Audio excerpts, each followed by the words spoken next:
Let's go puri puri flight అయిపోతాం. College లో ఉన్నప్పుడైతే చాలా సార్లే అనుకున్నాం ఫ్రెండ్స్ తో పాటు ట్రిప్స్ అయితే వెళ్దామని. బట్ అది అప్పుడు అవ్వలేదు. ఫైనల్లీ మేము మా ఫ్రెండ్స్ తో అయితే మా ఫస్ట్ ట్రిప్ పూరి అయితే ప్లాన్ చేసుకున్నాం. ఈ ట్రిప్ అయితే మేము ఎప్పుడో ఇయర్ స్టార్టింగ్ లోనే వెళ్ళాము. బట్ అప్పుడు పోస్ట్ చేయడం అవ్వలేదు. ఇంకా జగన్నాథ రథయాత్ర కూడా స్టార్ట్ అయింది కదా, మీకు కూడా పూరి విశేషాలు కొన్ని షేర్ చేసుకోవాలని అండ్ మా ఫ్రెండ్స్ తో మేము ఎలా ఎంజాయ్ చేస్తాం అనేది మీకు ఈ వీడియోస్ లో చూపిస్తాను. వైజాగ్ నుంచి పూరి వెళ్ళడానికి మనకి చాలానే ట్రైన్స్ ఉంటాయి. బట్ మేమైతే విజయనగరం నుంచి స్లీపర్ బుక్ చేసుకున్నాం. ఎందుకంటే ఇక్కడ మా ఫ్రెండ్ ని మేము ఇక్కడ రిసీవ్ చేసుకొని మళ్ళీ ఇక్కడ నుంచి మేము పూరి అయితే స్టార్ట్ అయిపోయాము. మధ్యలో మళ్ళీ పలాసలో కూడా ఇద్దరు ఫ్రెండ్స్ అయితే ఎక్కారు. సో అందరం మొత్తం 6 మెంబర్స్ అలా మేము పూరి ట్రిప్ అయితే ప్లాన్ చేసుకున్నాము.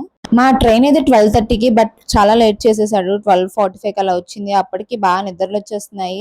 ఈ లోపు మేము టైం పాస్ కోసం అయితే కోన్స్ పెట్టుకున్నాం. అంటే గోరింటాక్నే కోన్లా చేసుకొని గోరింటాక్ పెట్టుకున్నాం. ఇంకా లూడో ఇలాంటివి ఆడాము. చాలా చిల్ అయ్యాము.